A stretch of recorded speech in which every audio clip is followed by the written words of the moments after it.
ദൈവത്തിന് മഹത്വം. നമ്മുടെ 16ാമത്തെ ക്ലാസ്സിലേക്കാണ് കടന്നു വന്നിരിക്കുന്നത്. ഇന്ന് രാത്രികാല വേദിയിലായിരിക്കുന്ന എല്ലാ പ്രിയപ്പെട്ടവർക്കും കർത്താവിന്റെ നാമത്തിൽ എൻ്റെ വന്ദനം അറിയിക്കുന്നു. ഇന്ന് രാത്രികാലം മനോഹരമായ ഗാനങ്ങൾ എം.ഇ. ചെറിയാൻ സാർ എഴുതിയ മനോഹരമായ ഗാനങ്ങൾ കേട്ട് നമുക്ക് സന്തോഷിപ്പാൻ തക്കവണ്ണം ദൈവം സഹായിച്ചു. കർത്താവിന്റെ ശ്രേഷ്ഠദാസൻ പാസ്റ്റർ ബിജു മാത്യു, അദ്ദേഹം ഒറീസയിൽ പ്രവർത്തിച്ചുകൊണ്ടിരിക്കുന്നു. 14 വർഷമായി അവിടെ കർത്താവിന്റെ മഹത്വമുള്ള ശുശ്രൂഷ ചെയ്തുകൊണ്ടിരിക്കുന്ന കർത്താവിന്റെ ഒരു ശ്രേഷ്ഠദാസനാണ്. അദ്ദേഹത്തിന്റെ കൂടെ നിന്ന് പാടിയത് അദ്ദേഹത്തിന്റെ മകളാണ്. അവരുടെ രണ്ടുപേരുടെയും പാട്ട് ഡാഡിയും മോളും കൂടെ ചേർന്ന് പാടിയ പാട്ട് നമുക്ക് എത്ര അനുഗ്രഹമായിരുന്നു. അത് നമ്മുടെ കുടുംബം, നമ്മുടെ കുഞ്ഞുങ്ങൾ നമ്മുടെ മേശയ്ക്ക് ചുറ്റും ഇരിക്കുന്നത് എത്രയോ ശ്രേഷ്ഠകരമായ പദവിയാണ്. ദൈവം നിങ്ങളെ അനുഗ്രഹിക്കട്ടെ. മോളെ സ്റ്റെഫി, നല്ല പാട്ടായിരുന്നു. മോളുടെ സ്വരം വളരെ അത് ഞങ്ങളുടെ കാതുകളിൽ ഇപ്പോഴും മുഴങ്ങിക്കൊണ്ടിരിക്കുകയാണ്. ദൈവം നിങ്ങളെ വീണ്ടും കരങ്ങളെടുത്ത് ഉപയോഗിക്കട്ടെ. ഇനി ഈ പ്ലാറ്റ്ഫോമിൽ കടന്നു ഞങ്ങളെ സഹായിക്കണം. അവസാനമായി ഞാൻ 5 മിനിറ്റ് നേരത്തെ നിർത്തും. അവരെ 2 പാട്ടുകൾ പാടി നമുക്ക് ഇന്നത്തെ ബൈബിൾ ക്ലാസ് അവസാനിപ്പിക്കാം. ബൈബിൾ വായനയിൽ സഹായിപ്പാൻ തക്കവണ്ണം നമ്മുടെ ഡോക്ടർ ഏഞ്ചലും അതുപോലെ ബോംബെയിൽ നിന്ന് സിസ്റ്റർ റോസമ്മ സോളമനും വളരെ തയ്യാറെടുത്ത് നിൽക്കുന്നു. വാക്യം പറയാത്ത കുഴപ്പമുള്ളൂ. അവരങ്ങനെ എത്രയും സ്പീഡിൽ വായിക്കുന്നുള്ളത് ഞാനങ്ങ് ചിന്തിച്ചു പോയിട്ടുണ്ട്. വായിക്കാം. വെളിപ്പാട് പുസ്തകം 1-ാം അധ്യായം 13 മുതൽ ഉള്ള വാക്യങ്ങൾ 13 മുതൽ 20 വരെ വായിക്കാം. റോസമേ, അത് മ്യൂട്ടെ കിടക്കുക. റോസമേ, അത് മ്യൂട്ടല്ല കിടക്കുന്നത്.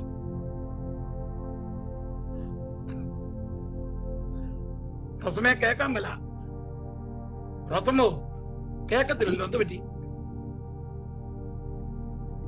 കേൾക്കുന്നുണ്ടോ? ഇപ്പം കേൾക്കാം.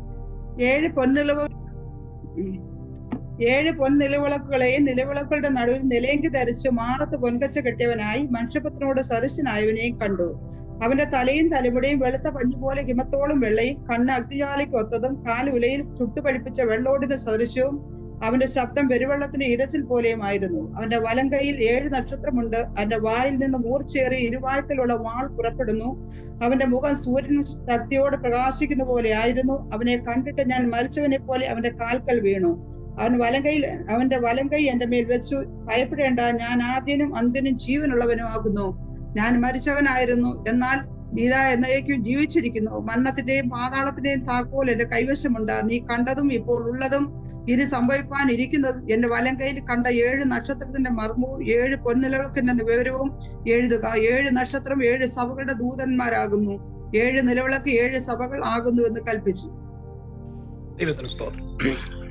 നമ്മളെ കഴിഞ്ഞ ക്ലാസ്സുകളിൽ നമ്മൾ ചിന്തിച്ചുകൊണ്ടിരുന്നത് നമ്മുടെ കർത്താവായ യേശു ക്രിസ്തു പത്മോസ് ദ്വീപിൽ വെച്ച് യോഹന്നാൻ വെളിപ്പെട്ട സന്ദർഭത്തിൽ 12 ദിവ്യ വിശേഷതകളോടുകൂടിയാണ് വെളിപ്പെട്ടെന്നാണ് നമ്മൾ പഠിപ്പാൻ തക്കണം ആരംഭിച്ചത്. കർത്താവിന്റെ ശ്രേഷ്ഠദാസൻ പാസ്റ്റർ മനോജിനും അതേ വന്ദനം അറിയിക്കുന്നു. പ്രിയപ്പെട്ടവൻ വയനാട്ടിൽ കർത്താവിന് വേണ്ടി ശക്തിയായി ശോഭിച്ചുകൊണ്ടിരിക്കുന്ന ഒരു ദൈവദാസനാണ്. എല്ലാവരുടെയും പേരുകൾ ഞാൻ പറയുന്നില്ല. കഴിയുന്നതും എല്ലാവരും ഒന്ന് വീഡിയോ ഓൺ ചെയ്ത് നിങ്ങളുടെ മുഖം ഒന്ന് കാണട്ടെ. സ്വർഗത്തിൽ ചെല്ലുമ്പോൾ നമ്മൾ അന്യോന്യം എല്ലാവരും അതേ കാണും. അതേ ഒരു പ്രതീതി നമുക്ക് ഈ ലോകത്ത് വെച്ച് തന്നെ ഉണ്ടായിരിക്കട്ടെ. ആരും മറിഞ്ഞിരിക്കാൻ പാടില്ല, മറിഞ്ഞിരിക്കരുത്. എല്ലാവരും വെളിയിൽ വരണം. ദൈവത്തിന് സ്തോത്രം. നമുക്ക് ഒളിച്ചിരിക്കേണ്ട ആവശ്യമില്ല. എല്ലാവരും അതേ ഒന്ന് വീഡിയോ ഓൺ ചെയ്തേ. ദൈവത്തിന് സ്തോത്രം. ഉണ്ടോ? ഓൺ ചെയ്യുന്നുണ്ടോ? പറഞ്ഞ അവിടെ എന്തൊരു അനുസരണമാണെന്നറിയോ? ദൈവത്തിന് സ്തോത്രം. ദൈവമായ കർത്താവ് നമ്മളെ സഹായിക്കട്ടെ. അതാണ് നമ്മുടെ ഈ ബൈബിൾ ക്ലാസ്സിലുള്ള പ്രത്യേകത. ഭയങ്കര അനുസരണമാണ്. എല്ലാവരും പറഞ്ഞ ഉടനെ ഓണാക്കുക, ഓഫാക്കാൻ പറഞ്ഞ ഉടനെ ഓഫാക്കും. അത്രയ്ക്ക് നല്ല അനുസരണമുള്ള വിദ്യാർത്ഥികളെ തന്ന കൃപയ്ക്കായി ഞാൻ ദൈവത്തെ സ്തുതിക്കുന്നു. നിങ്ങളുടെ അനുസരണം വളരെ കീർത്തിപ്പെട്ടതാണ്. വെളിപ്പാട് പുസ്തകം 1-ാം അധ്യായം നമ്മൾ എല്ലാവരും ചിരിക്കുന്നു. 1-ാം അധ്യായം നമ്മൾ പഠിക്കുമ്പോൾ യോഹന്നാന് കർത്താവായ യേശു ക്രിസ്തു പത്മോസ് ദ്വീപിൽ വെളിപ്പെട്ട കാര്യമാണ് നമുക്ക് കാണുവാൻ കഴിയുന്നത്. നമ്മൾ രാത്രിയിൽ ഇങ്ങനെ ഉറങ്ങിക്കിടക്കുമ്പോൾ ഇതുപോലെ ഒരു രൂപത്തിൽ നമ്മുടെ അരികിൽ ഒരാൾ കടന്നു വന്നാൽ നമ്മൾ പേടിച്ചു. കാരണം അതുപോലത്തെ ഒരു രൂപത്തിലാണ് ഇപ്പോൾ കർത്താവായ യേശു ഇവിടെ വന്നിരിക്കുന്നത്. ഞാൻ നേരത്തെ ഓർപ്പിച്ച പോലെ ഡോക്ടർ മുരളീധരൻ അപ്പന്റെ കൂടെ ബിംബത്തെ ആരാധിക്കാൻ പോകുമ്പോൾ ഈ ബിംബത്തിന്റെ രൂപം കാണുമ്പോഴേ ഈ ഡോക്ടർ മുരളീധരൻ ഇപ്പോൾ പെന്തക്കോസ്തിലെ ഏറ്റവും വലിയ ഒരു പ്രാസംഗികനും ഒരു ഡോക്ടറുമാണ്. ഹാർട്ടിന്റെ പ്രത്യേക ഒരു ഡോക്ടറാണ് ഡോക്ടർ മുരളീധരൻ. അദ്ദേഹം അമ്പലത്തിൽ വെച്ച് ഇതിന്റെ മുമ്പിൽ പൂജ ചെയ്യുമ്പോൾ പറയും, എന്റെ ദൈവമേ, അല്ല എന്റെ ദേവനെ ദയവ് ചെയ്ത് രാത്രി സ്വപ്നത്തിൽ എനിക്ക് വരില്ല, അത്ര ഒരു ഉപകാരം ചെയ്താൽ മതി. വലിയ ഭക്തിയോടാണ് പറയുന്നത്, രാത്രി എനിക്ക് വരില്ല, കാരണം ഇങ്ങനെയുള്ള രൂപത്തിൽ വരുമ്പോഴേ പേടിച്ചു. ഇപ്പൊ യോഹന്നാൻ അപ്പോസ്തലൻ കർത്താവായ യേശുക്രിസ്തുവിന്റെ മാർവോട് ചാരി ഇരുന്ന് സ്നേഹം ആസ്വദിച്ച ഒരു വ്യക്തിയാണ് യോഹന്നാൻ അപ്പോസ്തലൻ. ഇപ്പോൾ ഏകനായി പത്മോസ് ദ്വീപിൽ കിടക്കുന്ന സന്ദർഭത്തിൽ കർത്തൃ ദിവസത്തിൽ താൻ ആത്മാവിലായി. ഞാൻ നേരത്തെ ഓർപ്പിച്ച പോലെ വെളിപ്പാട് പുസ്തകത്തെ 3 ഭാഗമായി തിരിച്ചിരിക്കുന്നു. 1-ാം അധ്യായം അതിന്റെ 19-ാമത്തെ വാക്യത്തിലാണ് അതിന്റെ 3 ഭാഗങ്ങൾ കാണുന്നത്. നമ്മൾ ആരും തിരിക്കണ്ട. നീ കണ്ടത്, ഇപ്പോൾ ഉള്ളത്, ഇനിമേൽ സംഭവിപ്പാണ്ടു. നമ്മളിപ്പോൾ നീ കണ്ടതാണ് ചിന്തിച്ചുകൊണ്ടിരിക്കുന്നത്. ഇപ്പോൾ ഉള്ളതാണ് 2-3 അധ്യായങ്ങൾ. ഇനിമേൽ സംഭവിപ്പാനുള്ളതാണ് 4 മുതൽ 22 വരെയുള്ള അധ്യായങ്ങൾ. ഇതെഴുതാൻ വേണ്ടി യോഹന്നാൻ 4 പ്രാവശ്യം ആത്മാവിലായി. അത് മറക്കരുത്. നമ്മുടെ പരീക്ഷ വരുന്നുണ്ട്. ആ പരീക്ഷയിൽ ഈ ചോദ്യങ്ങൾ വരും.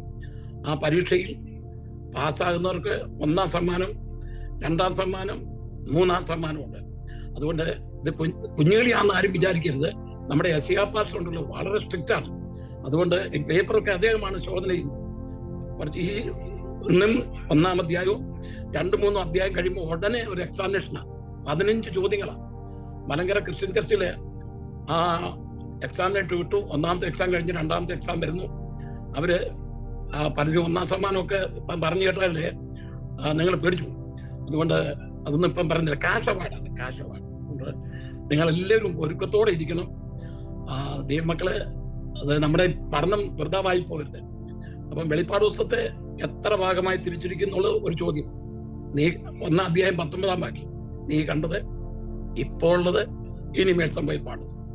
നീ കണ്ടത് 1 മുതൽ 11 മുതലുള്ളതായ വാക്യങ്ങൾ, ഇപ്പോൾ ഉള്ളത് 2-3 അധ്യായങ്ങൾ, ഇനിമേൽ സംഭവിപ്പാനുള്ളത് 4 മുതൽ 22 വരെയുള്ള അധ്യായങ്ങൾ.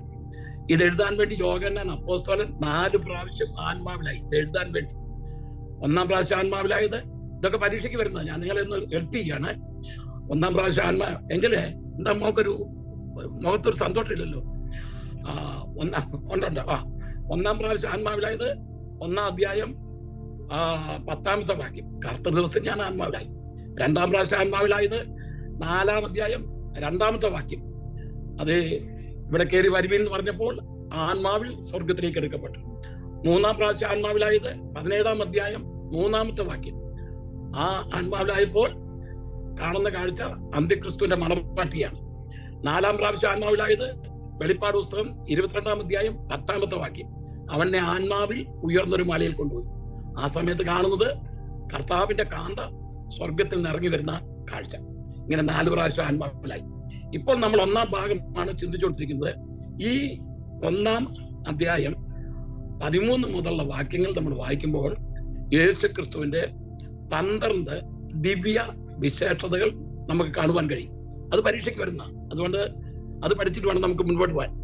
കഴിഞ്ഞ ആഴ്ചയിൽ നമ്മൾ ചിന്തിച്ചത്, എന്നോട് സംസാരിച്ച് കേട്ട നാദം എന്ത് എന്ന് കാണുവാൻ ഞാൻ തിരിഞ്ഞപ്പോൾ അവർക്ക് നമ്മൾ വിശദമായി ചിന്തിച്ച 7 പൊൻനിലവിളക്കുകളെയും നിലവിളക്കുകളുടെ നടുവിൽ നിലയങ്കി ധരിച്ച് മാറത്ത് പൊൻകച്ച കെട്ടിയവനായി മനുഷ്യപുത്രനോട് സദൃശനായവനെയും കണ്ടു.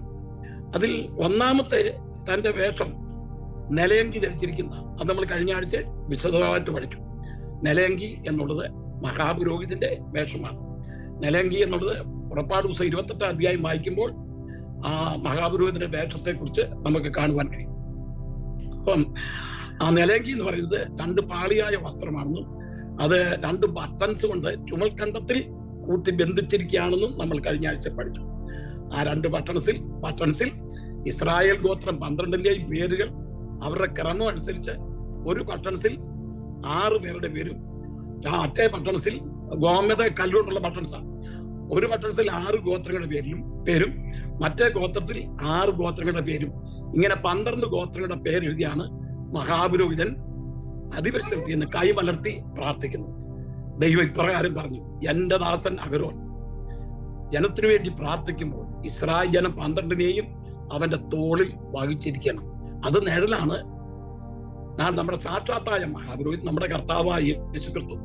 ഇപ്പോൾ പിതാവിന്റെ വലത്ത് ഭാഗത്ത് നമുക്ക് വേണ്ടി മധ്യസ്ഥ വഹിക്കുമ്പോൾ അവന്റെ ബലമുള്ള തോളിൽ നമ്മളെ വഹിച്ചിരിക്കുന്നു. എത്ര സന്തോഷകരമാണ്. നമ്മൾ നാളെ ഇടുക്കങ്ങളുടെയും ഞെരുക്കങ്ങളുടെയും പ്രയാസങ്ങളുടെയും വേദനകളുടെയും ദുഃഖങ്ങളുടെ നടുവിൽ ഈ മരുഭൂമിയിൽ കൂടെ നമ്മൾ യാത്ര ചെയ്യുമ്പോൾ നമ്മൾ എവിടെ ഇരിക്കുന്നു നമ്മൾ ഓർക്കണം.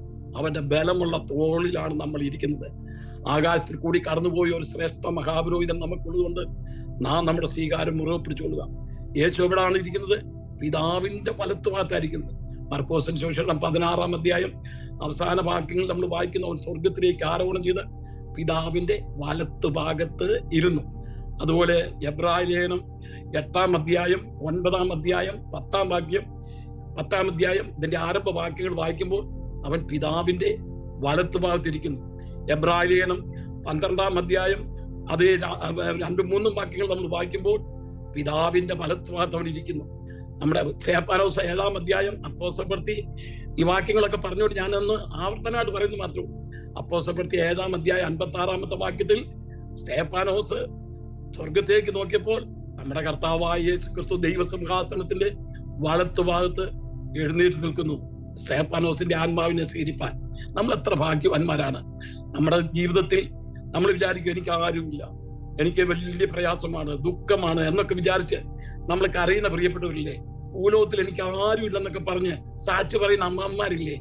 മാമേ, ചിലത് പറഞ്ഞു ദൈവമല്ലാതെ എനിക്ക് വേറെ ആരുമില്ല, പിന്നെ എന്ത് വേണം? ദൈവം ഉണ്ടെങ്കിൽ നമുക്ക് എല്ലാം ഉണ്ട്. ഈ ലോകത്തിലെ സകല ആൾക്കാരും നമ്മുടെ കൂടെ നിന്നാലും ദൈവം ഇല്ലെങ്കിൽ ഒന്നുമില്ല. നമ്മളിങ്ങനെ വായിക്കുന്നു, യഹോവ വീട് പണിയാതിരുന്നാൽ പണിനർ വൃഥാ അധ്വാനിക്കുന്നു, യഹോവ പട്ടണം കാക്കാതിരുന്നാൽ കാവൽക്കാരൻ വൃഥാ ജാഗരിക്കുന്നു. മഹാനായ കന്നഡി അദ്ദേഹം അതേ അമേരിക്കൻ പ്രസിഡന്റ് ആയിരിക്കുന്ന സന്ദർഭത്തിൽ അദ്ദേഹം എഴുതി വെച്ച ഒരു പ്രസംഗമാണ് 127-ാം സങ്കീർത്തനം 1-2 വാക്യങ്ങൾ. യഹോവ വീട് പണിയാതിരുന്നാൽ പണിനർ വൃഥാ അധ്വാനിക്കുന്നു, യഹോവ പട്ടണം കാക്കാതിരുന്നാൽ കാവൽക്കാരൻ വൃഥാ ജാഗരിക്കുന്നു. അദ്ദേഹത്തിന് വ്യക്തമായിട്ട് അറിയാം ദൈവം. അദ്ദേഹം ഒരു കത്തോലിക്ക വിശ്വാസിയാണെങ്കിലും ബൈബിൾ നല്ലോണം വായിക്കുന്ന ആളായിരുന്നു. ആ പ്രസംഗം അടുത്ത സെനറ്റിൽ പ്രസംഗിക്കാൻ വെച്ച പ്രസംഗമാണ്. പക്ഷെ പ്രസംഗിക്കാൻ തക്കവണ്ണം സാധിച്ചില്ല. അതിനു മുമ്പ് ഡാളസിൽ ഒരു പര്യടനത്തിന് പോയപ്പോൾ ഒരു ഒരു ഒരു വ്യക്തിയുടെ കൈത്തോക്കുണ്ട്, അതിലൊരു ഉണ്ട തന്റെ നെഞ്ചത്ത് പറഞ്ഞ് അദ്ദേഹം മരിച്ചുപോയി. അപ്പം തനിക്ക് പ്രസംഗിക്കാൻ ഒക്കാഞ്ഞതും പ്രസംഗം തയ്യാറാക്കി വെച്ചിരുന്നതുമായ ആ 127-ാം സങ്കീർത്തനത്തിന്റെ 1-2 വാക്യങ്ങളില്ലേ, യഹോവ പട്ടണം കാക്കാതിരുന്നാൽ കാവൽക്കാരൻ വൃഥാജാഗരിക്കുന്നു. നമ്മൾ ഇന്ന് അന്ന് ആലോചിച്ച് നോക്കിയേ, നമ്മൾ ഇന്നേ തകർന്നു പോകേണ്ടതാ. എന്നാൽ കർത്താവ് ഇന്ന് വരെയും ഈ കോവിഡ് വന്ന സമയത്ത് എത്രയോ ആയിരങ്ങൾ മരിച്ചുപോയി, ഉറ്റവരെ കാണാനൊക്കാതെ. അതേ നമ്മുടെ കേരളത്തിൽ ആരുമായി 10-100 മുറികളുള്ള ഒരു വ്യക്തി സ്വിമ്മിംഗ് പൂളൊക്കെ വീടിന്റെ അകത്താ. അത് ഭയങ്കര പണക്കാരൻ, ഭയങ്കര ഒരുപാട് വേലക്കാരൻ. അദ്ദേഹം കോവിഡ് വന്ന് മരിച്ചുപോയ സമയത്ത് സ്വന്തം ഭാര്യയ്ക്ക് പോലും കാണാനൊക്കെ അത് ദൂരെ നിന്ന് അത് ഉറ്റുനോക്കുന്ന ആ സന്ദർഭം. ഞാൻ പറഞ്ഞു വന്നത്, നമ്മൾ ഇത്രത്തോളം ദൈവം കാസൂക്ഷിച്ചില്ലേ? കാരണം അവന്റെ ബലമുള്ള തോളിലാണ് നമ്മളെ വഹിച്ചിരിക്കുന്നത്. ഇടുക്കങ്ങളുടെയും ഞെരുക്കങ്ങളുടെയും പ്രയാസങ്ങളുടെയും നടുവിൽ നമ്മൾ യാത്ര ചെയ്യുമ്പോൾ നിലയങ്കി ധരിച്ച നമ്മുടെ മഹാപുരോഹിതൻ, നമ്മുടെ കർത്താവായ യേശു ക്രിസ്തു മഹാപുരോഹിതനാണ്. അവൻ നമുക്ക് വേണ്ടി ഇപ്പോൾ മധ്യസ്ഥ വഹിക്കുന്നു. യേശു ക്രിസ്തുവിന്റെ 3 ഔദ്യോഗിക സ്ഥാനങ്ങളെ കുറിച്ച് ഞാൻ പറയുണ്ടായി. അവൻ രാജാവാണ്, അവൻ പ്രവാചകനാണ്, പുരോഹിതനാണ്. ബേത്ലഹേം മുതൽ കാൽവറി വരെ അവൻ ദൈവത്തിന്റെ വിശ്വസ്ത പ്രവാചകനായിരുന്നു.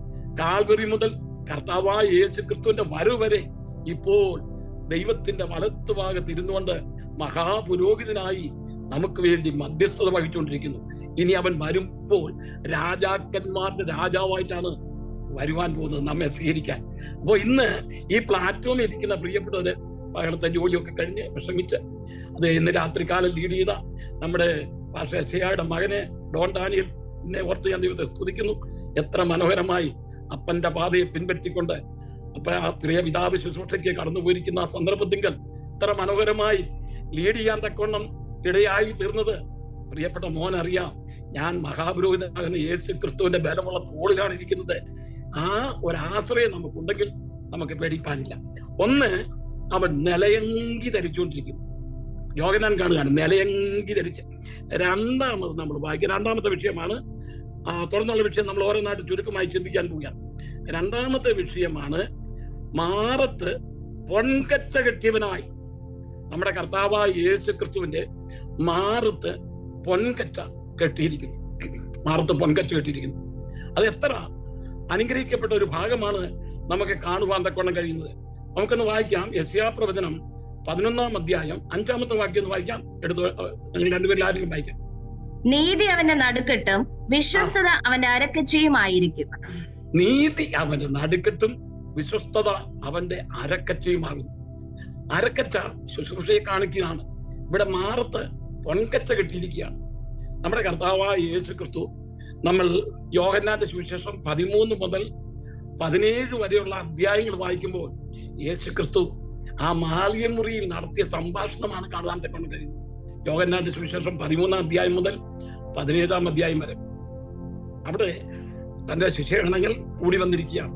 13-ാം അധ്യായത്തിൽ നമ്മൾ വായിക്കുന്നു, അത്താഴമായപ്പോൾ അതേ അവൻ പാദം കഴുകി ശുശ്രൂഷയും തിരുവത്താഴ ശുശ്രൂഷയും സ്ഥാപിക്കുന്ന രംഗമാണ് 13-ാം അധ്യായത്തിൽ നമുക്ക് കാണുവാൻ തക്കൊണ്ട് കഴിയുന്നത്. യേശു എന്താ ചെയ്തത്? തന്നെ സ്നേഹിച്ച, താൻ ആരെ സ്നേഹിച്ചോ അവരെ അവസാനം വരെ സ്നേഹിച്ചു എന്നാണ് നമുക്കവിടെ കാണുവാൻ കഴിയുന്നത്. അവരെല്ലാവരും ഇങ്ങനെ ഒന്നിച്ചിരിക്കുമ്പോൾ കർത്താവായ യേശു ക്രിസ്തു പിടിക്കപ്പെടാൻ പോകുന്നു എന്നുള്ള കാര്യങ്ങളെല്ലാം ഇവരെ പറഞ്ഞ് മനസ്സിലാക്കി. മനുഷ്യപുത്രൻ ഏൽപ്പിക്കപ്പെടാൻ പോകുന്നു, കാരണം മരിപ്പാനാണ് കടന്നു വന്നത്. അവ ഇവരെല്ലാം ഇങ്ങനെ നോക്കിയിരിക്കുന്ന സന്ദർഭത്തിൽ കർത്താവ് എന്ത് ചെയ്യുന്നറിയാമോ? അവിടെ പാത്രമുണ്ട്, അവിടെ വെള്ളമുണ്ട്, അവിടെ തോർത്തുണ്ട്.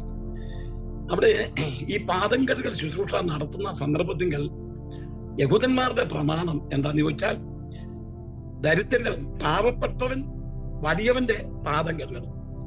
പാവപ്പെട്ടവൻ, ദരിദ്രനായവൻ, മുതലാളിയുടെ ഒക്കെ പാദം കഴുകേണ്ടത് പാവപ്പെട്ടവനാണ്. ഇപ്പൊ ഇവരെല്ലാരും ഇരിക്കുമ്പോ എല്ലാരും മുതലാളിമാരാ. ആരാ? ശിഷ്യന്മാരെ. പത്രോസ്, യാക്കോബ്, യോഹന്നാൻ, ഇവരെല്ലാം ആരാണ് പാദം കഴുകുന്നത് അങ്ങോട്ടും ഇങ്ങോട്ടും നോക്കി നിൽക്കുക. ഒരുത്തനും കുനിയാൻ തയ്യാറല്ല. നിങ്ങൾ ആലോചിച്ച് നോക്കിയേ. എല്ലാരും വലിയവനാണെന്ന് പറഞ്ഞിരിക്കുക. പിന്നെ പത്രോസ് പറഞ്ഞപ്പം ചിന്തിച്ചപ്പോൾ ഞാനാണ് അപ്പോസ്തലന്മാരിൽ ഒന്നാമൻ, ഞാൻ പാദം കഴുകാനും. മത്തായി പറഞ്ഞടാ, ഞാനൊരു ഗവൺമെന്റ് ജോലി ഇറങ്ങി വന്നാ, ഞാൻ ഇവന്റെ ഒക്കെ പാദം കഴുകാനും. എല്ലാരും ഇങ്ങനെ നോക്കിയിരിക്കുക. യോഹന്നാനാണ് പറയുന്നത്, ഞാൻ യേശുവിന്റെ മാറോട് ചാരിയിരിക്കുന്ന അടുത്തയാണ്. പുള്ളിക്കാരൊന്നും കുടിഞ്ഞില്ല പാദം കഴുകാനേ. കാരണം എല്ലാരും ഇങ്ങനെ ഞെളിഞ്ഞിരിക്കുക. നമ്മുടെ ഡെയിലി പാദം കഴുകിച്ചൊക്കെ വെക്കുമല്ലോ. അപ്പൊ നമ്മൾ നേരത്തെ, ഞാൻ ഡൽഹിയിലും നോർത്ത് ഇന്ത്യയിലൊക്കെ ആയിരുന്ന സന്ദർഭത്തിൽ നേരത്തെ ശോശാമ്മ അന്നമ്മയോട് പറയടി, നമുക്ക് കണ്ട് ഒന്നിച്ചിരിക്കണം, നമുക്ക് അന്യോന്യം പാദം കഴുകണം. കാരണം വേറൊരു കാലൊക്കെ വല്ലാതിരിക്കുന്ന ആളുടെ പാദം കഴുകാൻ ആരും തയ്യാറല്ല. ഇവരെല്ലാം വലിയ അണ്ടർസ്റ്റാൻഡില്ല. അതുകൊണ്ട് ഞാൻ എന്ത് ചെയ്യുന്നറിയാമോ? ഞാൻ വിട്ടുകൊടുക്കും. ഞാൻ എല്ലാവരും നമുക്ക് പാദം കഴുകുന്ന സമയമാകുമ്പോൾ എല്ലാവരും ഒന്ന് മാറി നടന്നു പറയും. എല്ലാവരും അപ്പം ശോശാമ്മയെ പിടിച്ചുകൊണ്ട് അടുത്തുകൊണ്ട് ഇരുത്തിയ ആളുടെ അടിക്കല് വേറെ മറിയാമ്മ വന്നിരിക്കുന്നത്. അങ്ങനെ ഇവരായിട്ട് ഞാൻ പാഠം പഠിപ്പിച്ചിട്ടുണ്ട്. അത് നമുക്ക് ആ നിലയിൽ നമ്മുടെ ഹൃദയം ആരുടെയും പാദം കഴുകാൻ തക്കണം നമ്മൾ തയ്യാറായിരിക്കണം. ലോകത്തിലേക്ക് കടന്നു വന്ന സ്വർഗത്തിന്റെ മഹിമയെ പിടിഞ്ഞ് ലോകത്തിലേക്ക് കടന്നു വന്ന നമ്മുടെ കർത്താവായ യേശു ക്രിസ്തു ദൈവമായിരുന്നവൻ. അവൻ ദൈവരൂപത്തിരിക്കുക, ദൈവത്തോടുള്ള സമത്വം മുറുകെ പഠിച്ചോളെന്ന് വിചാരിക്കാതെ ദാസരൂപം എടുത്ത് വേഷത്തിൽ മനുഷ്യനായി വിളങ്ങി. നോക്കണമേ, ആ ദൈവപുത്രനാണ് വന്നത്. ഇവരെല്ലാം നോക്കി നിൽക്കുമ്പോ കർത്താവായ യേശുക്ക് എന്തറിയാമോ? യേശു താന് ഇവരുടെ കൂട്ടത്തിൽ അങ്ങോട്ട് എഴുന്നേറ്റു. ആരാ പാദം കിടന്ന് അങ്ങോട്ട് ഇങ്ങോട്ട് നോക്കിയിരിക്കുക. യേശു എഴുന്നേറ്റിട്ട് തോർത്തെടുത്ത് തന്റെ അരയിൽ ചുറ്റി. അരയിൽ ചുറ്റിട്ട് ഒരു പാത്രത്തിൽ വെള്ളം എടുത്ത് ഓരോരുത്തരെയും ഇവരെല്ലാം ആശ്ചര്യപ്പെട്ട് നോക്കുകയാണ്. ഓരോരുത്തരെയും പാദങ്ങൾ കഴുകാൻ തുടങ്ങി. ഇതുപോലെ ഒന്ന് താണ അവസ്ഥയിലേക്ക്, ഒരു എളിമ അവസ്ഥയിലേക്ക് നമുക്കൊന്ന് കടന്നു വരാൻ തയ്യാറാണോ? അത് വളരെ ചുരുക്കമാണ് ആ നിലയിൽ വരുന്നത്. ഞാൻ ബംഗാളിൽ ശുശ്രൂഷ ചെയ്യുന്ന സന്ദർഭത്തിൽ അവിടെ സ്റ്റീൽ പ്ലാന്റിന്റെ ചീഫ് അഡ്വൈസർ ആയിരിക്കുന്ന അതേ വ്യക്തി, വലിയ ഉദ്യോഗമാണ്. അതായത് അവിടുത്തെ സ്റ്റീൽ പ്ലാന്റിന്റെ ചീഫ് അഡ്വൈസർ ഒരു തെലുങ്കനാ, റാവു. ഭക്ത സിംഗ് ഗ്രൂപ്പുകാരനാ. ആ ഭക്ത സിംഗിന് അതേ ആ ഗ്രൂപ്പിൽ രക്ഷിക്കപ്പെട്ട് ദൈവകൃപയിൽ വന്ന് എന്റെ ചർച്ചിലാണ് വന്നുകൊണ്ടിരിക്കുന്നത്. അന്ന് ചുരുക്കം ആൾക്കാരേ ഉള്ളൂ, പല ഭാഷക്കാരാ. ഈ റാവുവിന്റെ വീട്ടിൽ ഞാൻ ചെല്ലുമ്പോൾ വലിയ ബംഗ്ലാവാണ്, എപ്പോഴും കാവലാണ് അവിടെ നിൽക്കുന്ന ആൾക്കാർ തോക്കും പിടിച്ചു. ഞാന് ഒരു ഉടങ്കൊല്ലി സൈക്കിളിൽ അങ്ങോട്ട് ചെല്ലുന്നു. അപ്പൊ പറഞ്ഞിട്ടുണ്ട്, എന്റെ പാസ്റ്റർ വരും, അദ്ദേഹത്തെ ചോദ്യം ചെയ്യരുത്, അത് ഇങ്ങനെ കയറ്റി വിട്ടേക്കണം. അപ്പൊ എന്നെ കാണും പറയും. ഞാനങ്ങോട്ട് ചെല്ലുന്ന ഉടനെ മ്യൂസിയം വെച്ചുകൊണ്ടിരിക്കുന്ന വലിയ കടാമുട്ടന്മാരും അതേ കാവൽക്കാരും എന്നെ കാണുന്ന ഉടനെ സാലൂട്ടും ചെയ്ത്, ഉടങ്കലി സൈക്കിളല്ല, അതേ ഉള്ളൂ എനിക്ക്. അതുകൊണ്ട് അങ്ങോട്ട് ഒരു പെടലൊന്നുമില്ല. സൈക്കിളിന്റെ 2 പെഡലിന്റെ അകത്ത് 1 പെഡലിന്റെ അതിന്റെ ചെറിയ പടിയൊന്നുമില്ല, അതിന്റെ അവിടെ കൊണ്ടും ഈ തുറന്നത് എന്നെ കാണുമ്പോണ്ടല്ലോ അദ്ദേഹം വലിയ ബംഗ്ലാവിൽ നിന്ന് താഴെ 65 വയസ്സുണ്ട്. അദ്ദേഹം ഭാര്യയും കൂടെ ഓടി ഇറങ്ങി വന്ന് എന്നെ കൈക്ക് പിടിച്ച് അകത്തോട്ട് കൊണ്ടുപോകും. നമ്മൾ വലിയൊരു ഇന്നത്തെ ആ സ്ഥാനത്ത് ഇരിക്കുകയാണെങ്കിൽ നമ്മുടെയൊക്കെ ഗമ കാണണം. പരിശ്രമം ഞാൻ നിങ്ങളുടെ കാര്യമല്ല പറഞ്ഞു, അമേരിക്കയിലുള്ള ആൾക്കാരുടെ കേട്ടോ, നിങ്ങളൊന്നും അങ്ങനെയൊന്നും ആ നിലയിലല്ല ഞാൻ പറഞ്ഞ. അതുപോലെ ഒന്ന് താഴ്മ നമ്മുടെ ജീവിതത്തിൽ ഉണ്ടോ എന്നാണ് ഞാൻ നിങ്ങളോട് ചോദിക്കുന്നത്. ആ താഴ്മയിലേക്ക് നമ്മൾ കടന്നു വരണം. ദൈവോത്തരൻ, ദൈവത്തിന്റെ സാക്ഷാത് ദൈവമായിരുന്നവൻ ഇപ്പോൾ പൂർണ്ണ മനുഷ്യനായിട്ട് കടന്നു വന്നിരിക്കുകയാണ്. ഈ സമയത്ത് തന്നെ ദൈവത്വമുണ്ട്, മനുഷ്യത്വമുണ്ട്. താൻ എന്ത് ചെയ്തു? ഇവന്മാരെല്ലാം നോക്കിയിരിക്കും. ഇവന്മാരാരാ ഈ ഇരിക്കുന്ന ഈ 12 പേര്? ഇവരാരാ? ഒരുത്താണെങ്കിൽ പിന്നെ ഒറ്റിക്കൊടുക്കാൻ നോക്കി നടക്കുക, അവനും അതിൻ്റെ തിരിപ്പുണ്ട്. മത്തായി എന്താ ചുങ്കം പിരിക്കുന്ന പറഞ്ഞാൽ? ചുങ്കം പിരിക്കുക എന്ന് പറഞ്ഞാൽ യഹൂദന്മാർക്ക് ഇതുപോലെ വെറുക്കപ്പെട്ട ഒരു ജോലിയില്ല, റോമാക്കാർക്ക് വേണ്ടി ജോലി ചെയ്യുന്ന. അവനും വലിയ ഗമയിലാണ് ഇരിക്കുന്നത്. നിങ്ങളുടെ പേരുകളൊക്കെ പറഞ്ഞാൽ നിങ്ങൾ സമയം കളയുന്നില്ല. അവർക്ക് ആർക്കും ഒന്ന് താണു വരാൻ ഒക്കാതെ വന്നപ്പോൾ നമ്മുടെ കർത്താവായ യേശു ഒരു തോവർത്തെടുത്ത് ആരയിൽ ചുറ്റി, ആരക്കച്ച ചുറ്റി. താന് പാത്രത്തിൽ വെള്ളമെടുത്ത് ഓരോരുത്തരെയും പാദം കഴുകാൻ തുടങ്ങി. പത്രോസിന്റെ അരികെ വന്നപ്പം എന്റെ കാല് കഴുകണ്ടെന്ന് പറഞ്ഞു. അത് അപ്പൊ പറഞ്ഞു, നിനക്ക് എന്നോട് ഓഹരിയില്ലെന്ന് പറഞ്ഞു. അയ്യോ, അങ്ങനെയാണ് എന്റെ തലയും കയ്യും എല്ലാം. അല്ല, നിനക്കൊന്ന് എന്നിട്ടൊന്ന് കഴുകാൻ മേലേ? പുള്ളിക്ക് ഇപ്പൊ തലയും കഴുകണം, കയ്യും കഴുകണം. അവരെ ഒന്നും കർത്താവായ യേശു താറടിക്കുന്നില്ല കേട്ടോ. കുളിച്ചിരിക്കുന്നിപ്പം അതിന്റെ ആവശ്യമില്ല, പാദം കഴിയാൻ മതി. കർത്താവായ യേശു ശുശ്രൂഷ ചെയ്തില്ലേ? കർത്താവായ യേശു ക്രിസ്തു ശുശ്രൂഷ ചെയ്യിപ്പാനല്ല, ശുശ്രൂഷ ചെയ്യുവാനും അനേകർക്ക് വേണ്ടി തന്റെ ജീവനെ മറുപടിയായി കൊടുപ്പാനും അത്രേ ഈ ലോകത്തിലേക്ക് കടന്നു വന്നത് യേശു. ഇപ്പോൾ യേശു ക്രിസ്തു ഈ കരച്ചിരിക്കുന്നത് എവിടെയെന്നറിയാമോ? മാറത്ത. അന്ന് കർത്താവ് താളവനായി അതേ എളിമപ്പെട്ട് തന്റെ ശിഷ്യഗണത്തിന്റെ പാദങ്ങൾ കഴുകി. അരക്കച്ച തന്റെ അരയിലായിരുന്നു, തോർത്തെടുത്ത് അരയിൽ ചുറ്റി. എന്നാൽ ഇവിടെ വെളിപ്പാട് പുസ്തകത്തിൽ യോഹന്നാൻ നോക്കുമ്പോൾ അന്നത്തെ യേശു അല്ല, തേജസ്കരിക്കപ്പെട്ട യേശുവാണ്, മഹത്വീരണം പ്രാപിച്ച യേശുവാണ്, സ്വർഗീയമായ ശരീരത്തോടുള്ള യേശുവാണ്. ആ യേശു ക്രിസ്തു പ്രത്യക്ഷപ്പെട്ടപ്പോൾ അവന്റെ മാറത്ത് പൊൻകച്ച, ആ മാറത്ത് പൊൻകച്ച എന്നുള്ളത് താനിപ്പോ ഒരു ന്യായാധിപനായി വെളിപ്പെട്ടിരിക്കുകയാണ്. അതുപോലെ തന്നെ ആ പൊൻകച്ച അതേ ഇത് അരക്കച്ചയല്ല, ഇത് ശുശ്രൂഷയുടെ അതേ എളിമയുടെ ഭാഗമാണ് അരക്കച്ച. എന്നാൽ ഇവിടെ കാണുന്ന അരക്കച്ച കർത്താവായ യേശു ക്രിസ്തുവിന്റെ മഹത്കരിക്കപ്പെട്ട അവസ്ഥയെ ചൂണ്ടിക്കാണിക്കുകയാണ്, തന്റെ രാജ്യത്വത്തിന്റെ അവസ്ഥയെ ചൂണ്ടിക്കാണിക്കുകയാണ്. പൊന്ന് ദൈവീയത്വത്തെ കാണിക്കുന്നു, പൊന്ന്. അതുപോലെ തന്നെ കച്ച നീതിയുടെയും വിശ്വസ്തയുടെയും പ്രതീകമാണ്. ഈ ലോകത്തിൽ കർത്താവ് പൂർണ്ണ അതേ നീതിയോടെ വിധിക്കുന്നവനാണെന്നുള്ള തന്റെ വാഗ്ദത്തത്തിന്റെ നിറവേറ്റുന്നതിൽ അവൻ ഇപ്പോഴും അവിശ്വസ്തത കാണിക്കുന്നില്ല എന്നുള്ള നിലയിലാണ് കർത്താവായ യേശു ക്രിസ്തു ഇപ്പോൾ വെളിപ്പെട്ടിരിക്കുന്നത്. നമുക്കൊരു വാക്യം കൂടെ വായിക്കാം. വെളിപ്പാട് പുസ്തകം 15-ാം അധ്യായം 5-6 വാക്യം വായിച്ചേ മക്കളെ. ഇതിന്റെ ശേഷം സ്വർഗത്തിലെ സാക്ഷി കൂടാരമായ ദേവാലയം തുറന്നത് ഞാൻ കണ്ടു. 7 ബാധയുള്ള 7 ദൂതന്മാരും ശുദ്ധവും ശുഭ്രവുമായുള്ള ക്ഷണവസ്ത്രം ധരിച്ചും മാറത്ത് പൊൻകച്ച കെട്ടിയും കൊണ്ട് ദേവാലയത്തിൽ നിന്ന് പുറപ്പെട്ടു വന്നു.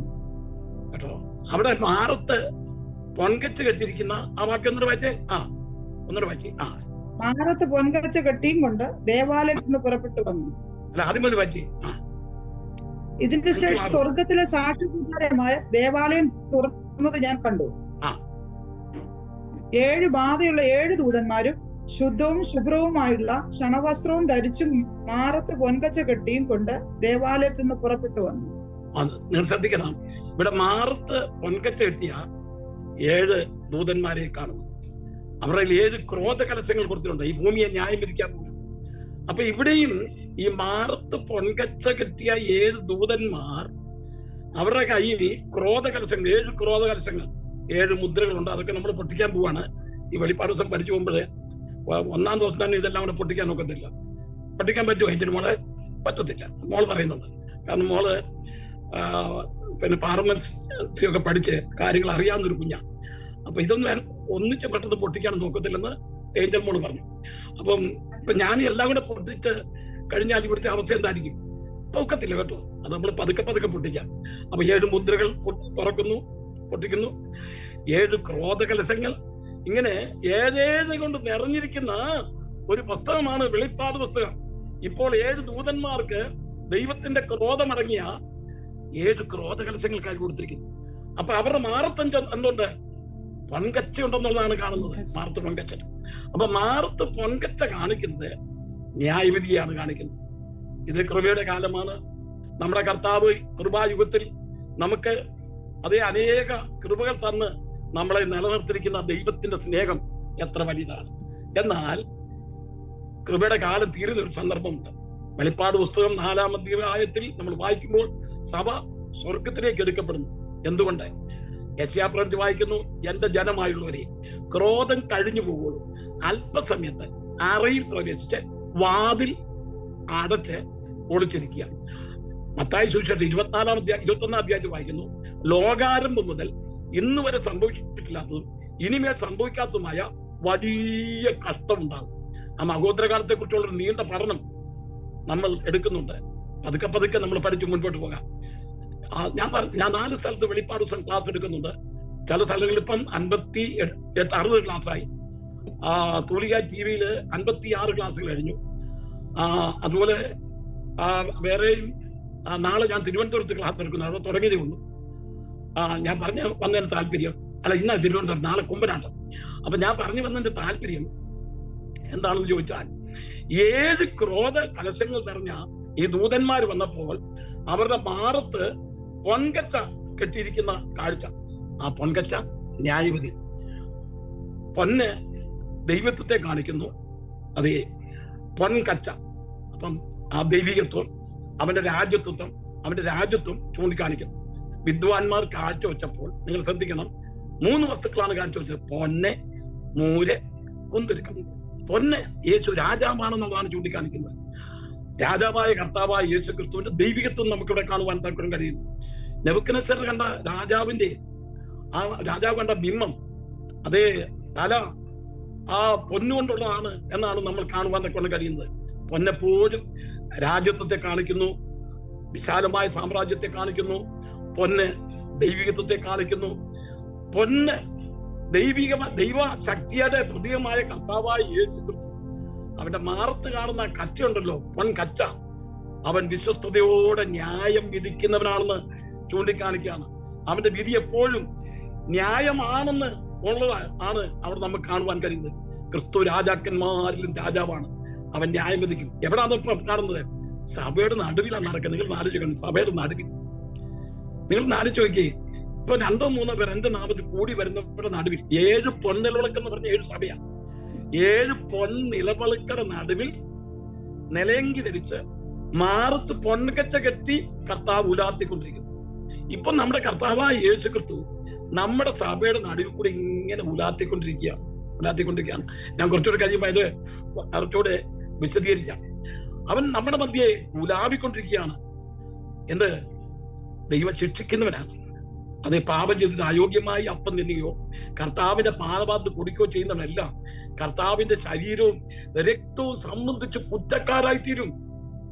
പലപ്പോഴും തിരുവത്താഴുണ്ടല്ലോ, അവഹേളനമായിട്ട് വീക്ഷിക്കുന്ന ആൾക്കാരുണ്ട്. നിങ്ങൾ ആലോചിച്ച് നോക്കിയ ഹനന്യാസും സഫീറയും അവര് പ്രാർത്ഥനാ യോഗത്തിന് കടന്നു വന്നപ്പോൾ അവരുടെ സ്വന്തം വസ്തുവാണ്. അവർക്കത് ഇഷ്ടം പോലെ ചെയ്യാം. ഉണർവ് കയറിയപ്പോൾ അവർ തീരുമാനം എടുത്ത് എന്താണെന്നറിയാമോ? ഞങ്ങള് ഇത് മുഴുവൻ വിറ്റ് അപ്പോസ്തലന്മാരുടെ കാലൊക്കെ വെക്കും. അങ്ങനൊരു ഉപദേശമില്ല. നിങ്ങളുള്ളതെല്ലാം വിറ്റ് അപ്പോസ്തലന്മാരുടെ കാലൊക്കെ കൊണ്ടുവരാൻ ഒന്നും പറഞ്ഞിട്ടില്ല. എന്നാൽ ഇവർക്കൊരു ഉണർവ് കയറിയപ്പോഴത്തേക്ക് ഇവരൊരു തീരുമാനം, സഭായത്തിന് സാക്ഷ്യം പറഞ്ഞു, ഞങ്ങൾക്കുള്ളതെല്ലാം വിറ്റ് അടുത്ത ആഴ്ചയോടെ കൊണ്ടുവരാൻ പോകാന്ന് പറഞ്ഞു. ഇവർ വിൽക്കാനായിട്ട് പോയി കഴിഞ്ഞപ്പോഴല്ലോ ഉദ്ദേശിച്ചതിനെക്കാളും വലിയൊരു വില കിട്ടി കഴിഞ്ഞപ്പോഴത്തേക്ക് ഇവർക്ക് ഒരു ചിന്ത, അയ്യോ ഇത്രയും എന്തിനാ കൊണ്ട് കൊടുക്കുന്നത്? നമ്മുടെ വകയല്ലേ? അതിന്റെ ഒരു വിഹിതം എടുത്തോണ്ടാ വന്നത്. മനസ്സിലായോ? അതാ ഈ തീരുമാനമൊക്കെ എടുക്കുന്നത് വളരെ സൂക്ഷിക്കണം. ആലപ്പുഴ ഒരു അച്ചായന് ബിസിനസ് നടത്തിയപ്പോൾ പുള്ളി തീരുമാനിച്ചു, എന്റെ ബിസിനസ് വർദ്ധിക്കുകയാണെങ്കിൽ ഞാൻ 10-1 കൊടുക്കും. എന്നാളൊരു അമ്മാമ്മ പറഞ്ഞു, ഞാൻ 10-1 അല്ല 100-1 കൊടുക്കുന്നു പറഞ്ഞു. അപ്പൊ 10-1 കൊടുക്കുമെന്ന് പറഞ്ഞ് തീരുമാനമെടുത്ത് ഈ വന്നു. അപ്പൊ എല്ലാ പ്രാവശ്യം പറയും, പാസ്റ്റർ 1-ാം തീയതി എന്റെ ഓഫീസിൽ വരണം ദശാംശം കൊടുക്കാൻ. പാവപ്പെട്ടവരും ദൈവത്തിന് അദ്ദേഹം കണ്ണുനീരോടെ പ്രാർത്ഥിക്കുന്ന ഈ ബിസിനസ് അനുഗ്രഹിക്കപ്പെടും. പുള്ളി ഇപ്പോൾ അതങ്ങ് അനുകരിക്കാൻ തുടങ്ങുന്നേ. ദശാംശം ഇങ്ങനെ വർദ്ധിക്കാൻ തുടങ്ങി. ഒരു 3000-4000 രൂപ ദശാംശം കൊടുക്കാറായപ്പോ പുള്ളിക്ക് പരീക്ഷണം, ഇതെങ്ങനെ ഈ പാഷ കൊടുക്കുന്നത്, ഇതുകൊണ്ട് പുള്ളി എന്തോ ചെയ്യും. അപ്പം അവിടെ 1-ാം തീയതി അദ്ദേഹം ചെന്നപ്പോഴത്തേക്ക് പുള്ളി അങ്ങ് ആകെപ്പാടെ, അത് അമ്മാമ്മയും പറഞ്ഞാൽ അങ്ങനെ ചെയ്യേണ്ട, അതിൻ്റെ അകത്തൊരു 100-500 രൂപ കൊടുത്താൽ മതി. അപ്പൊ ഈ പരവേശം കണ്ടപ്പോ പാഷ ഭയങ്കര ഒരു കൃപ ഉള്ള പാഷ. അപ്പൊ ആ പാഷ പ്രാർത്ഥിച്ച്, കർത്താവേ നിന്റെ ദാസന്റെ ബിസിനസ് 100 രൂപ ദശാംശം കൊടുക്കാൻ മടിയില്ലായിരുന്നു, 500 കൊടുക്കാൻ മടിയില്ലായിരുന്നു. അതേ നിന്റെ ദാസൻ സന്തോഷത്തോട് തന്നു. ഇപ്പോൾ ദശാംശം വർദ്ധിച്ചു കഴിഞ്ഞപ്പോ നിന്റെ മകന് വലിയ പരവേശമാണല്ലോ, അതുകൊണ്ട് നിന്റെ മകന്റെ ഈ പരവേശത്തെ മാറ്റണമേ. ആദ്യം 100 രൂപ കൊടുക്കത്തക്കൊണ്ട് ദശാംശമാക്കിയില്ലേ, അതുപോലെ ബിസിനസ് ഒന്ന് കൊണ്ടുവരണേന്ന് പറഞ്ഞു. അയ്യോ, ഇപ്പൊ ആ അച്ചായം പറഞ്ഞു, എന്റെ വാസന അങ്ങനെ പ്രാർത്ഥിക്കരുത്, ഞാൻ ദശാംശം നന്നാക്കാന്ന് പറഞ്ഞ് ചെക്ക് എടുക്കും.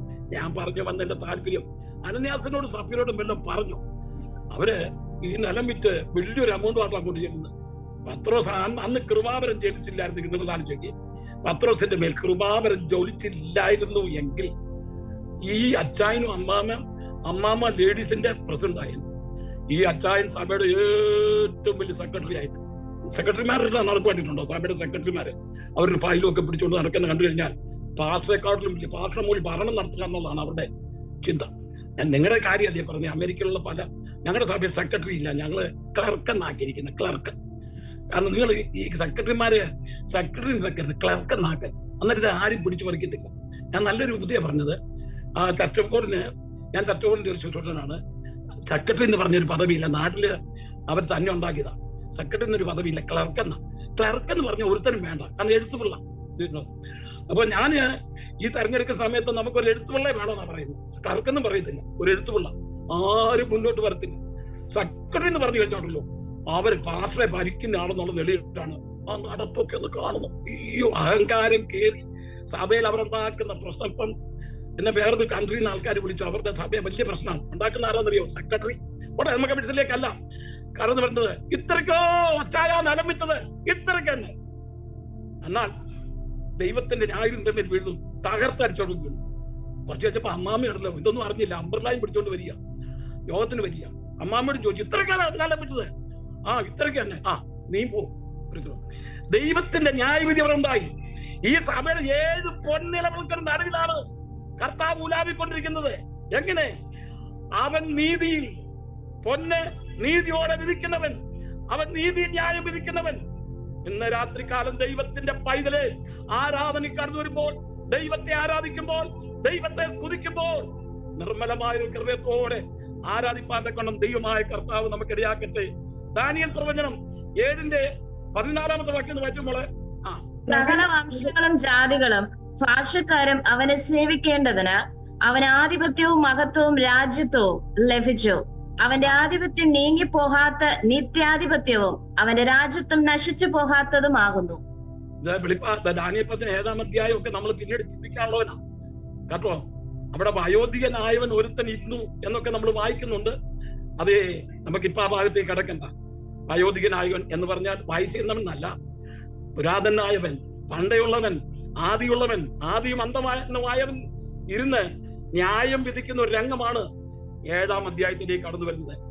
വെളിപ്പാട് പുസ്തകം 13-ാം അധ്യായം 1-2 വാക്യങ്ങൾ വായിക്കുന്ന മൃഗത്തെ കുറിച്ച് നമ്മൾ ചിന്തിക്കുമ്പോൾ ദാനിയേൽ പ്രവചനം 7:14 കൂട്ടി ചിന്തിക്കേണ്ട വിഷയമാണ്. ദാനിയേൽ പ്രവചനം വെളിപ്പാട് പുസ്തകം ഒന്നിച്ച് ചേർത്ത് പഠിക്കേണ്ടതായ 2 പുസ്തകങ്ങളാണ്.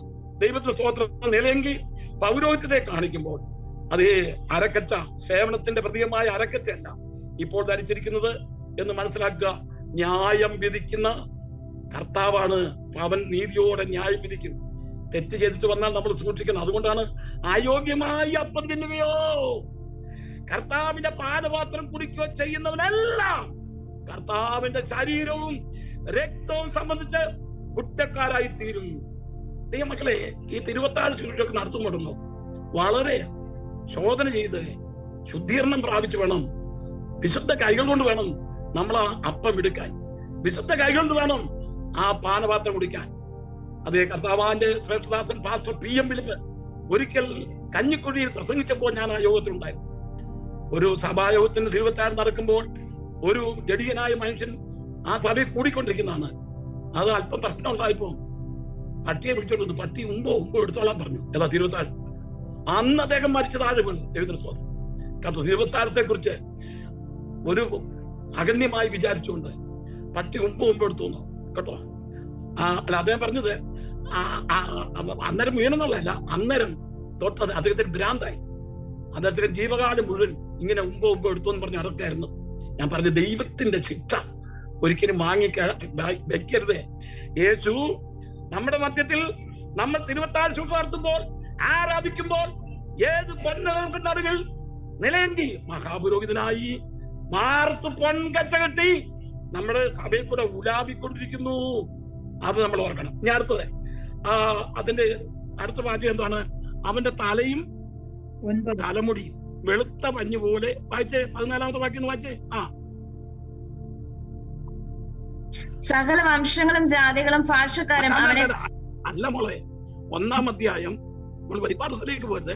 14ഉം 15ഉം അവന്റെ തലയും പോയോ? വെളിപ്പാട് പോയോ? അവന്റെ തലയും തലമുടിയും വെളുത്ത പഞ്ഞു പോലെ, ഹിമത്തോളം വെള്ളയും കണ്ണ് അഗ്നിജ്വാലയ്ക്ക് ഒത്തതും. അത്തരം അതുകൊണ്ട് തലയും തലമുടി, തലയും തലമുടി, അതാ ചിന്തിക്കണം. അവന്റെ തലയും തലമുടിയും പിന്നെ വെളുത്ത പഞ്ഞി പോലെ ഹിമത്തോളം വെള്ളയും വെള്ളയാ, കണ്ണ് അഗ്നിജ്വാലയ്ക്ക് ഒത്തതും.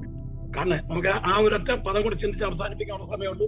നിങ്ങള് പാസ്റ്റർ ബിജു മാത്തിന്റെ പാട്ട് കേൾക്കാൻ ഇങ്ങനെ അവളോടെ കാത്തിരിക്കാന്ന് എനിക്കറിയാം.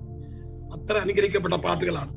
ഇവിടെ യേശു ക്രിസ്തുവിന്റെ 3ാമത്തെ അതേ വിശേഷതയാണ് തലയും തലമുടിയും വെളുത്ത പഞ്ഞി പോലെ ഹിമത്തോളം വെള്ള. ദൈവത്തിന് സ്തോത്രം.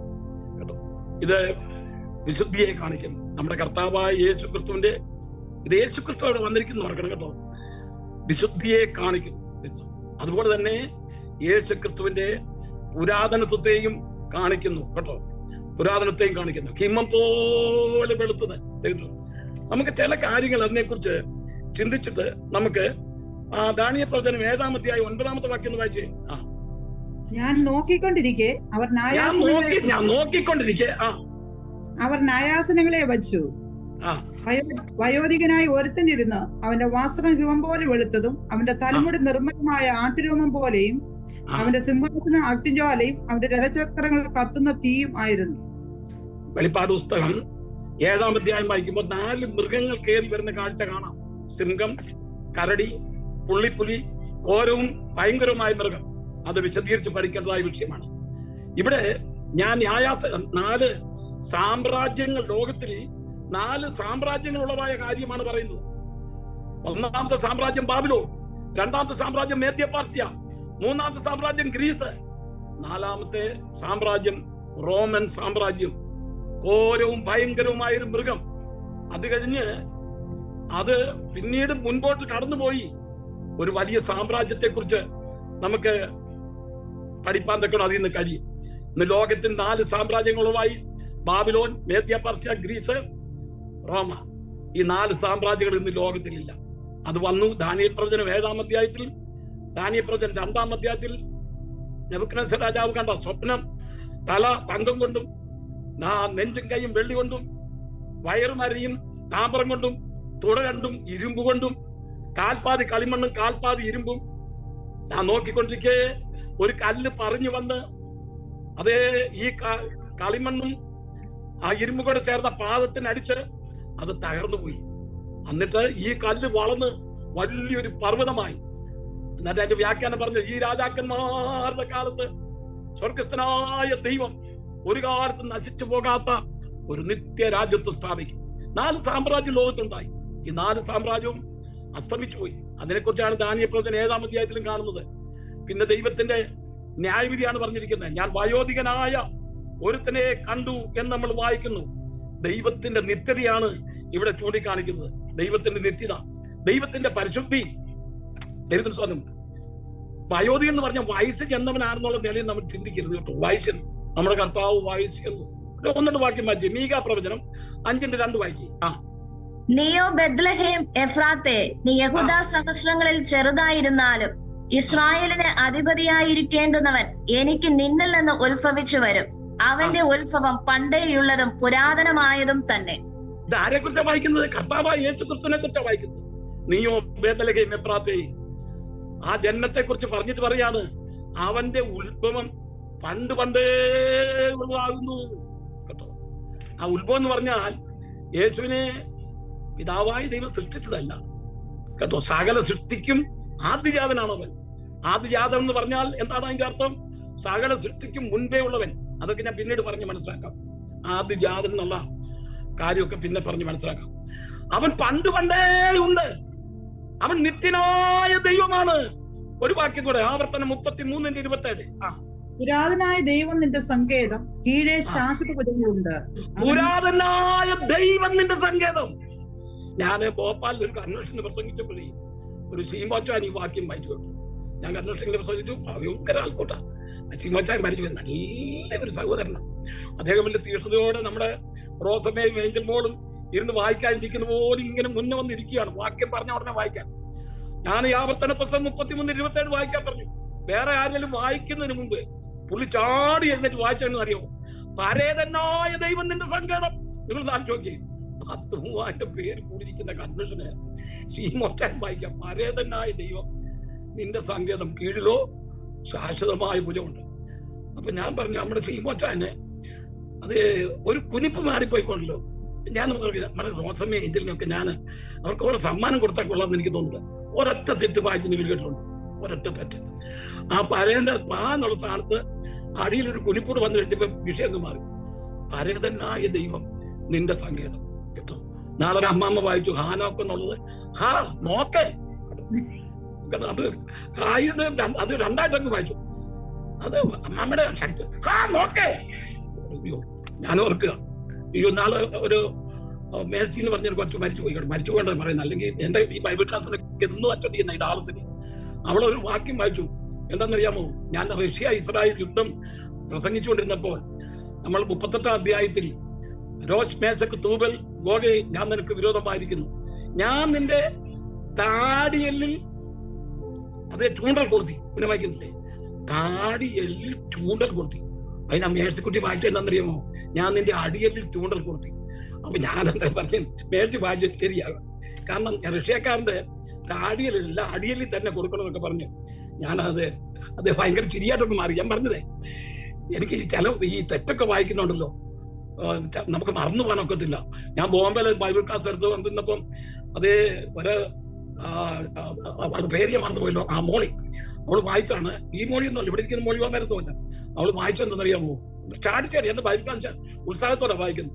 അവള് വായിച്ചു വെക്കണമെന്നറിയാമോ? യജമാനെ, നമ്മൾ നല്ല വിത്തല്ലേ വിതച്ചത്. എത്ര നല്ല സ്ഫുടമായിട്ട് അവള് വായിച്ചത്. പിന്നെ ഈ കളകൾ എങ്ങനെ വന്നെന്ന ആ മോളി ചോദിക്കുക. പിന്നെ കാളകൾ എങ്ങനെ വന്നു? ആ കായുടെ സ്ഥാനത്ത് ഒരു ദീർഘം വന്നപ്പോഴേ ആ മോളി, യജമാനെ നമ്മൾ നല്ല വിത്തല്ലേ വിതച്ചത്, പിന്നെ ഈ കാളകളല്ല എങ്ങനെ വന്നു? അപ്പൊ ഞാൻ പറഞ്ഞത്, എനിക്കെന്റെ ഏഞ്ചൽ മോളെ റോസ മിസ്ട്രിയും ഭയങ്കരം ഞാൻ അപ്രീഷിയേറ്റ് ചെയ്യുന്നു.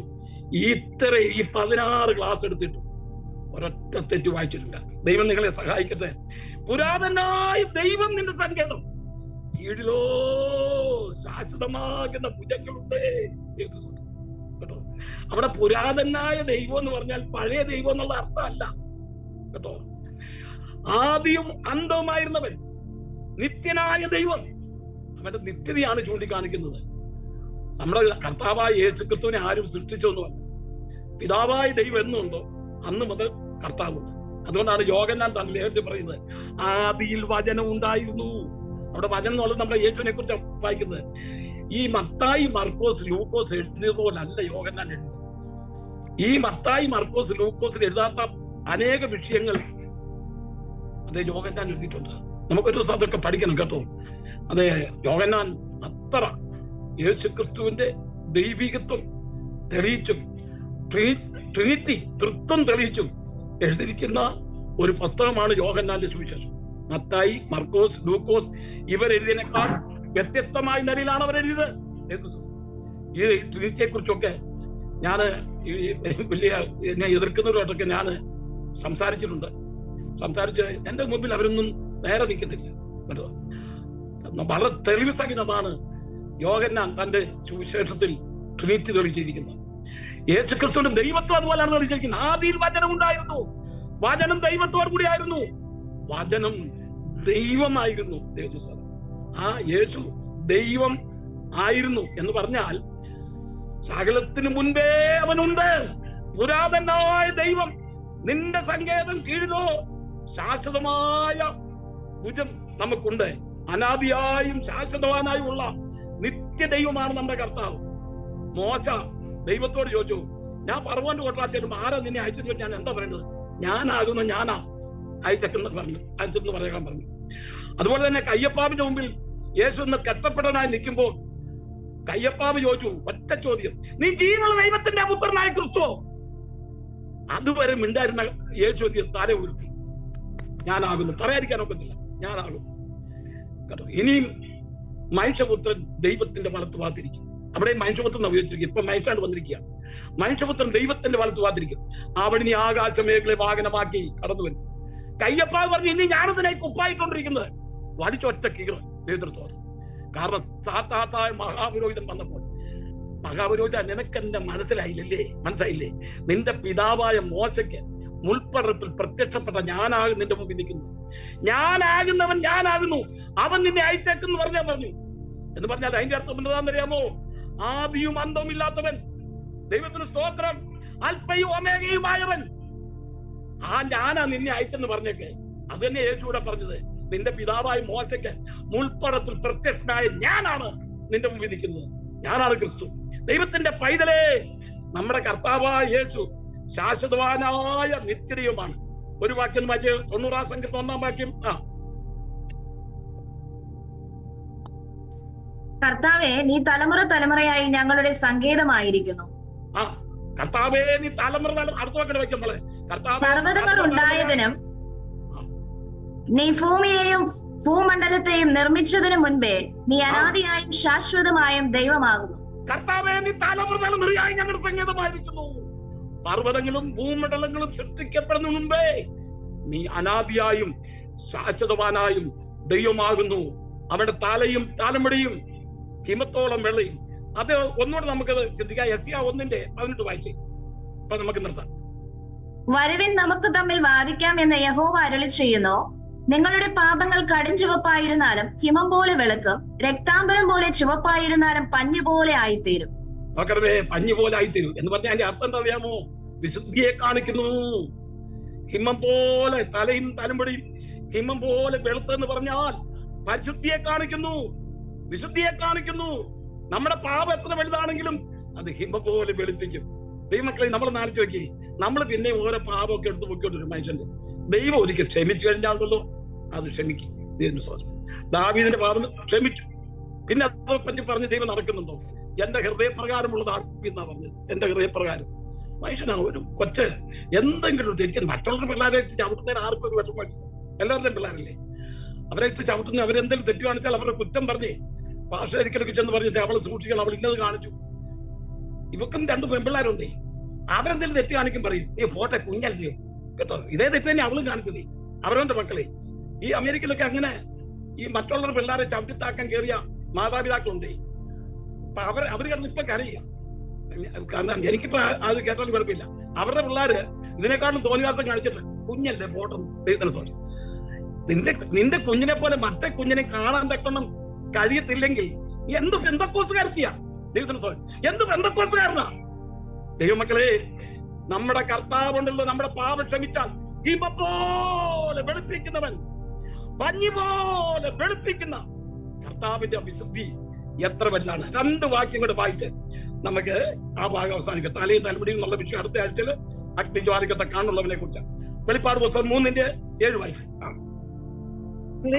സഭയുടെ ദൂതനെഴുക, അഗ്നിജ്വാലയ്ക്ക് ഒത്ത വെള്ളോടിന് സദൃശ്യമായ കാലുമുള്ള ദൈവപുത്രൻ അരുളി ചെയ്യുന്നത്. വെള്ളോട്ടിന് സദൃശ്യമായ കാല്, അത് നമ്മൾ ചിന്തിക്കാൻ പോവാണ്. ഇപ്പൊ നരച്ച ആ വെളുത്ത കഞ്ഞിവുള്ള വിഷയം ഒന്ന് വായിക്കാം. അത് ലേവ്യ പുസ്തകം 19-ാം അധ്യായം അതിന്റെ 32-ാമത്തെ വാക്യം വായിച്ച് നമുക്ക് അവസാനിപ്പിക്കാം. നരച്ചവന് മുൻപാകെ എഴുന്നേൽക്കുകയും നിർത്തി വായിക്കണേ, ഒന്ന് നിർത്തി വായിക്കണം. എന്റെ കൂടെ മോള് വരണം. നരച്ചവന്റെ മുൻപാകെ എഴുന്നേൽക്കുകയും വൃത്തന്റെ മുഖം ബഹുമാനിക്കുകയും നിന്റെ ദൈവത്തെ ഭയപ്പെടുകയും വേണം. നരച്ചവന്റെ മുമ്പിൽ എഴുന്നേക്കണോ, വൃദ്ധന്റെ മുഖത്തെ ബഹുമാനിക്കണോ കേട്ടോ. നരച്ചവന്റെ മുമ്പിൽ എഴുന്നേക്കണോ. എന്റെ ദൈവമേ, നമ്മുടെ ചില പെൺപിള്ളാരും ആൺപിള്ളാരും ഉണ്ട്, മാതാപിതാക്കന്മാർ പഠിപ്പിച്ചിരിക്കുന്ന. ഞാനിവിടെ തിരുവനന്തപുരത്തെ പാഠശാലയിലെ കാര്യം അല്ലേ പറയുന്നത്. പാഠശാലയിൽ നിന്നാണോ മോളെ? പാഠശാല. ഇവിടുത്തെ കാര്യമല്ല പറയുന്നത്, നിങ്ങളുടെ കാര്യമല്ല പറയുന്നത്. ഞാൻ പലരും കണ്ടിട്ടുണ്ട്, ഒരു പാർട്ടി എന്നാൽ എഴുന്നേക്കാത്ത എത്രയോ ആ ഇരിക്കുന്ന കുന്തക്കാലത്ത് തന്നെ ഇരിക്കുന്നവരുണ്ട്. എന്റെ ഹൃദയം തകർന്നു പോയിട്ടുണ്ട് കേട്ടോ. ഒരു നരച്ചവൻ വന്നു കഴിഞ്ഞാണല്ലോ ഒന്നും എഴുന്നേക്കത്തില്ല. അവിടുത്തെ ഇരിപ്പ് അഹങ്കാരം പിടിച്ച തലമുറ. നരച്ചവന്റെ മുമ്പിൽ എഴുന്നേക്കണം കേട്ടോ. ഈ അവരൊക്കെ ഈ പ്രായം ചെന്ന് ഇപ്പം വൃദ്ധരായിട്ടിരിക്കുമ്പോഴേ അവർക്കൊന്നും അറിയാൻ മേലെന്നുള്ള നിലയില്ല. അറിയാൻ വയ്യാത്തവരാണോ ഇത്രയും തൂമ്പാ കൊണ്ട് പണി ചെയ്ത് നിന്നെ വിദ്യാഭ്യാസം ചെയ്ത് വളർത്തിയത്? ദൈവത്തിന് സ്തോത്രം. നിന്നെ എത്രത്തോളം ഉയർത്തിയത്. ഉത്തർപ്രദേശത്ത് ഒരു സൈക്കിൾ റിക്ഷക്കാരൻ, സൈക്കിള് ആൾക്കാരെ കയറ്റി അതേ സൈക്കിൾ റിക്ഷ, ഞാൻ അതേ ഒരുപാട് കയറിയിട്ടുള്ളതാണ് ഉത്തർപ്രദേശത്തൊക്കെ. റിക്ഷക്കാരൻ തന്റെ മകളെ പഠിപ്പിച്ചു. അവളെ പഠിപ്പിച്ച് അവള് നല്ല പഠിക്കാൻ പിടിക്കുക, സുന്ദരിയ. അവൾ അവസാനം ഉണ്ടല്ലോ കളക്ടറായി. നിങ്ങൾ കേൾക്കേണ്ട ഒരു വിഷയം, കളക്ടറായി. ഇപ്പം കളക്ടറായിട്ട് ഇരിക്കുന്ന സമയം ഈ പറയുന്നത് ഞാൻ, അവളുടെ പേര് ഞാൻ പറഞ്ഞു. അപ്പൊ അവള് കളക്ടറായി കഴിഞ്ഞപ്പോ ഉണ്ടല്ലോ അവളുടെ അപ്പനെ ഇവള് സൈക്കിൾ റിക്ഷായി കേട്ടോ. ആ ഫോട്ടോ ഞാൻ കണ്ടത്, അതിന്റെ ആ പേപ്പർ കണ്ടു. അപ്പനെ അവൾ കളക്ടർ ആയതിനു ശേഷം അപ്പനെ അവൾ സൈക്കിൾ റിക്ഷായി കയറ്റി. ഇനി അപ്പൻ സൈക്കിൾ റിക്ഷ വലിക്കണ്ട, ഞാൻ വലിച്ചോളാന്ന് പറഞ്ഞ് തെരുവിൽ കൂടെ അപ്പനെ പഠിച്ചുകൊണ്ട് നടന്നത് വലിയൊരു ആഘോഷമായി. നിന്റെ പിതാവിനെ നീ ഓർക്കണം. ഇപ്പോൾ നിന്നെ ഉയർത്തി സ്ഥാനത്തേക്ക് കൊണ്ടുവന്ന നിന്റെ അപ്പനെ നീ ഒരിക്കലും മറക്കരുത്. അവരിപ്പോൾ പ്രായം ചെന്ന് നരച്ച് വൃത്തനായി വായിക്കൂടെ തുപ്പിലൊക്കെ ഒളിപ്പിച്ച് വല്ലാത്ത അവസ്ഥ ഇരിക്കുമ്പോഴല്ലോ വെറുപ്പ് കാണിക്കരുത്. എനിക്ക് ചില ഉദാഹരണങ്ങൾ പറയാണ്ടായിരുന്നു. നരച്ചവന്റെ മുമ്പിൽ നീ എഴുന്നേൽക്കണം. നിന്റെ പിതാവിന്റെ മുമ്പിൽ എഴുന്നേൽക്കണം. നിന്റെ മാതാവിന്റെ മുമ്പിൽ നീ എഴുന്നേൽക്കണം. അവരെ അപകടമായി വിചാരിക്കരുത്. നിന്റെ സഭയിൽ കടന്നു വരുന്ന വയസ്സന്റെ മുമ്പിലിടുന്നോ എഴുന്നേക്കണം. അവരോട് ഞാൻ അപ്പച്ച രണ്ട് വാക്കൊക്കെ സംസാരിക്കുമ്പോൾ അവരുടെ സന്തോഷം. ഞാൻ ഏത് യോഗത്തിൽ നിന്നാലും എവിടെ ആണെങ്കിലും, എന്റെ സഭയിലാണെങ്കിലും ഈ സഭയിലാണെങ്കിലും 5-10 വയസ്സ് ചേർന്നവരുണ്ട്. ആരും അവരുടെ മിടത്തിൽ ഞാൻ അവിടെ ചെന്ന് അമ്മാമ എല്ലാം വിശേഷമൊക്കെ പോയി, എന്റെ മോനെ എന്റെ ഇവിടെ ഒരു വേദന, ഞാനത് മൊത്തം കേൾക്കും കേട്ടോ. അത് തന്നെ പറയുന്നത്, പുറത്തൊരു വേദന. ഞാനത് കേൾക്കോടനെ കൈ വെച്ചൊന്ന് പ്രാർത്ഥിക്കും, അമ്മാമിക്കൊരു സുഖം. പിന്നെ അടുത്ത ആളിന്റെ ചെന്ന് ഇവിടുത്തെ അയ്യോ എനിക്ക് ഒട്ടും നടക്കാൻ വേണ്ട ഭാഷ. അവരുമായിട്ടൊന്ന് അല്പസമയം ഒന്ന് സംഭാഷിക്കണം. നീയും ഈ സ്ഥാനത്തേക്ക് വരും. നീയും കൂനിക്കൂനി നടക്കുമല്ലോ കേട്ടോ, കൂനിക്കൂനി നടക്കുമല്ലോ. ഞാനിതൊക്കെ ഉണ്ടല്ലോ വളരെ തർജ്ജം ചെയ്ത് പ്രസംഗിക്കുന്ന കൊടുത്ത നരച്ചവന്റെ മുമ്പിൽ എഴുന്നേക്കാത്തവരുണ്ടല്ലോ. ദൈവമാണ് പറഞ്ഞത്, നീ നരച്ചവന്റെ മുമ്പിൽ എഴുന്നേക്കണം. നിന്റെ വൃദ്ധന്റെ മുഖത്തെ നീ ബഹുമാനിക്കണം. നമ്മുടെ കർത്താവായ യേശു ക്രിസ്തു വായോധികൻ. നരച്ച മുടി എന്ന് പറഞ്ഞാൽ അതിന്റെ അർത്ഥം അവന്റെ പുരാതനത്തെ കാണിക്കുന്നതാണ്, വിശുദ്ധിയെ കാണിക്കുന്നതാണ്. അവൻ ആദിയും അന്തവുമാണ്, പണ്ടേ ഉള്ളവനാണ്, അവൻ സ്വയംഭൂവാണ്. ദൈവത്തിന് സ്തോത്രം. നമുക്ക് ദൈവത്തെ ബഹുമാനിക്കാം. അതുപോലെ തന്നെ നരച്ചവന്റെ മുമ്പിൽ നമുക്ക് എഴുന്നേക്കാം. പ്രായമുള്ളവരെ അവരുടെ മുഖം നമുക്ക് ആദരിക്കാം. ഈ വചനങ്ങളാൽ അവന്റെ തലവിയും തലമുടിയും വെളുത്ത പഞ്ഞു പോലെ ആറ്റിൻ രോമം കൊണ്ടുള്ളത് പോലെ തന്നെ ദൈവ വചനങ്ങളാൽ നമ്മെ അനുകരിക്കട്ടെ.